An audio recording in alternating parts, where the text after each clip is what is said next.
Assalamualaikum warahmatullahi wabarakatuh. Selamat datang di Cerita Mata, berbagi cerita dari yang terlihat mata. Disclaimer, saya bukan cenayang, bukan paranormal atau yang sejenisnya. Saya hanya terkadang saja bisa melihat mereka. Jadi cerita mata kali ini akan menceritakan pengalaman saya ketika waktu saya sedang kurang sehat. Keadaan kurang sehat ternyata membuat mata batin saya menjadi lebih tajam.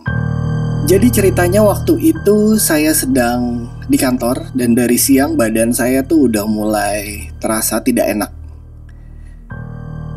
Tapi karena banyaknya pekerjaan, jadi saya mau tidak mau tetap harus memaksakan untuk masuk dan menyelesaikan pekerjaan saya.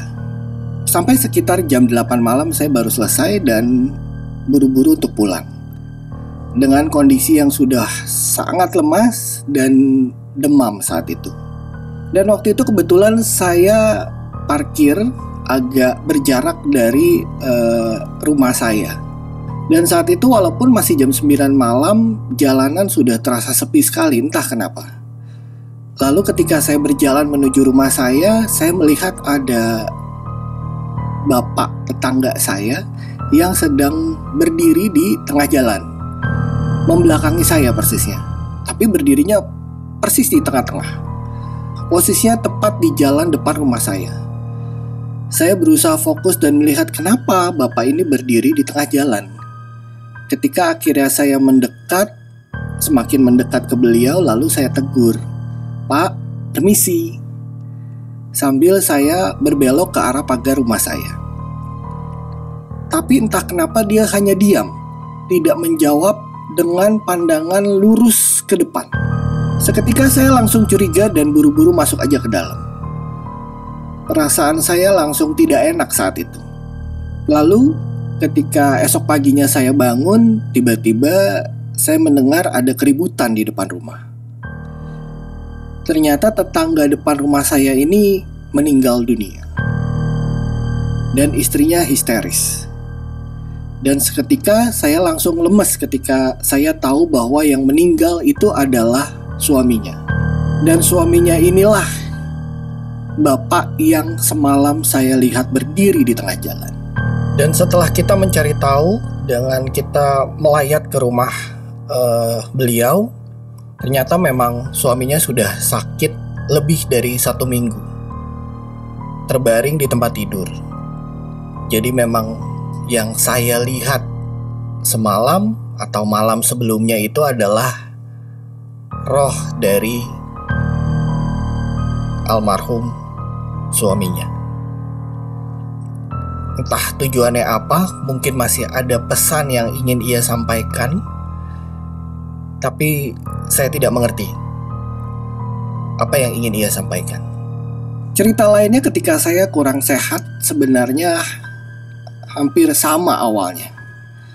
Karena menahan rasa tidak enak badan, akhirnya badan saya lemes dan ambruk langsung di sofa. Dengan sigap istri saya dan kakak saya langsung buru-buru mengurus saya karena melihat kondisi saya yang sudah sangat lemas. Membuatkan saya teh manis panas dan meminumkan madu juga supaya saya punya energi. Dan mereka sambil memijat kaki saya dan tangan saya, karena saat itu kondisi badan saya sudah pucat dan sangat dingin. Ketika saya terbaring dengan mata yang mendelik ke atas, sesekali melihat ke arah pintu luar dengan mengucap, "Itu siapa yang datang? Ada orang itu mau masuk ke rumah." Langsunglah istri dan kakak saya saling bertatapan dan ketakutan, tapi berusaha untuk tetap tenang. Sampai akhirnya istri dan kakak saya ini sambil memijat saya mengencangkan bacaan Al-Quran. Menurut mereka berdua sangat merinding pada saat itu. Karena memang yang mereka lihat tidak ada orang yang datang saat itu. Tapi berulang kali saya terus bilang bahwa itu ada orang. Orang itu mau masuk.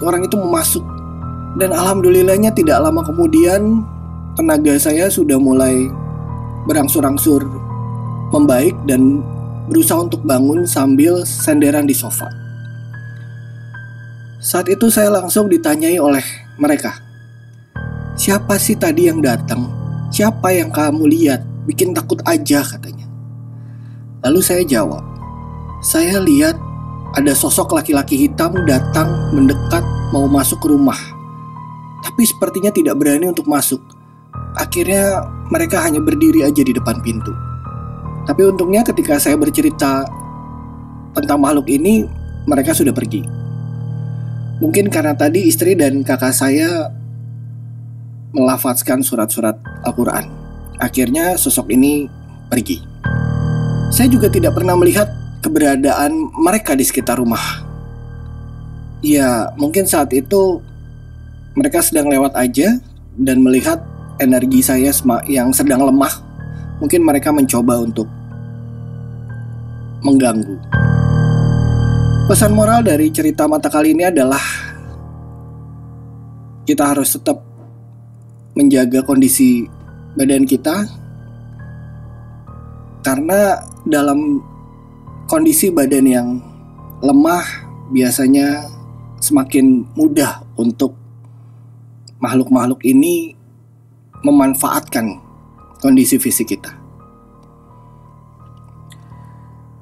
Itu berdasarkan dari pengalaman saya pribadi tentunya. Kalau teman-teman punya pengalaman lain, boleh share di kolom komen. Demikian cerita mata kali ini. Sampai berjumpa di cerita mata berikutnya.